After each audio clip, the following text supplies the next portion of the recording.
অবশেষে কার্যকর হলো নবম জাতীয় পে স্কেল। সাথে বাড়ছে বাড়ি ভাড়া, চিকিৎসা ভাতা এবং টিফিন ভাতা। তো ইতিমধ্যে এ বিষয়ে একটি প্রতিবেদন প্রকাশিত হয়েছে। আজকের এই ভিডিওটিতে আমি এই প্রতিবেদনের সকল বিষয় বিস্তারিত আলোচনা করতেছি। আপনারা অবশ্যই ভিডিওটি প্রথম থেকে শেষ পর্যন্ত ভিডিওটি দেখবেন। ভিডিওটি শুরু করার পূর্বে এখনো যারা আমাদের এই চ্যানেলের নতুন সদস্য আছেন তারা সাবস্ক্রাইব করে পাশে থাকা বেল আইকনটি অল করে দিন।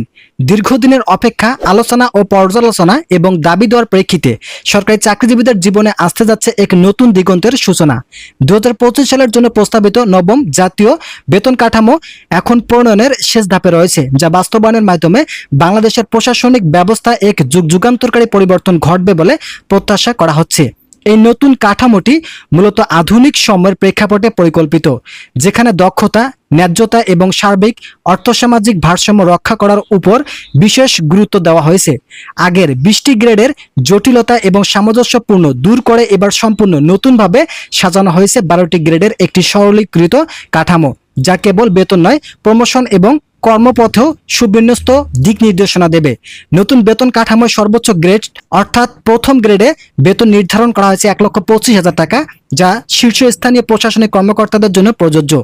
দ্বিতীয় গ্রেডে রয়েছে 1,10,000 টাকা এবং তৃতীয় গ্রেডে 1 লক্ষ টাকা। এভাবে ধাপে ধাপে গ্রেড অনুসারে বেতন নির্ধারণ হয়েছে, যথাক্রমে 90,000, 80,000, 70,000 এবং 60,000 টাকা পর্যন্ত। অবশেষে নিচের স্তরে অর্থাৎ দ্বাদশ গ্রেডে নির্ধারিত হয়েছে সর্বনিম্ন বেতন 25,000 টাকা।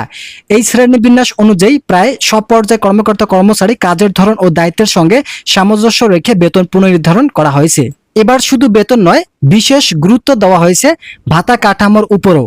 নতুন প্রস্তাবনায় চিকিৎসা ভাতা, বাড়ি ভাড়া, টিফিন ভাতা, মহার্ঘ ভাতা ও উৎসব ভাতার হার বাড়ানো হয়েছে উল্লেখযোগ্যভাবে, যাতে চাকরিজীবীরা বর্তমান দ্রব্যমূল্যের চাপ সামাল দিতে পারে।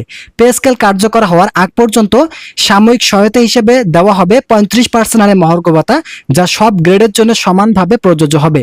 এছাড়া পেনশনভোগীদের ক্ষেত্রে রয়েছে একটি ইতিবাচক সংযোজন। তাদের জন্য নির্ধারিত হয়েছে মাসিক 8,000 টাকার বিশেষ ভাতা, যা মূলত পেনশন ছাড়াও অতিরিক্ত একটি সহায়ক আয়ের উৎস হিসেবে কাজ করবে।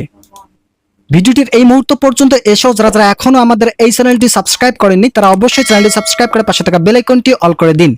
যারা বছরের পর বছর ধরে বেতন বৈষম্যের কারণে ক্ষুব্ধ ও হতাশ ছিলেন, তাদের জন্য এই বেতন কাঠামো হতে পারে এক নতুন আশার আলো।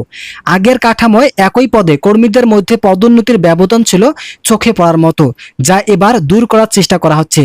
একই সঙ্গে দীর্ঘদিন পদোন্নতি না পাওয়া এবং এক পদে আটকে থাকার প্রবণতা কমিয়ে আনার জন্য এই কাঠামোতে সুনিশ্চিত ও বাস্তবসম্মত নীতিমালা সংযোজন করা হচ্ছে।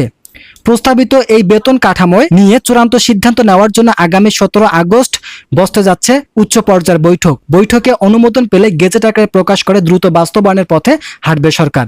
বিশেষজ্ঞদের মতে এই উদ্যোগ শুধুমাত্র আর্থিক উন্নতি নয়, প্রশাসনিক শৃঙ্খলা, কর্মপ্রেরণা এবং সেবার মান বৃদ্ধিতেও বড় ভূমিকা রাখবে। তরুণ প্রজন্মের মেধাবীদের সরকারি চাকরিতে আগ্রহী করে তুলবে এমন একটি কাঠামোই সময়ের দাবি ছিল।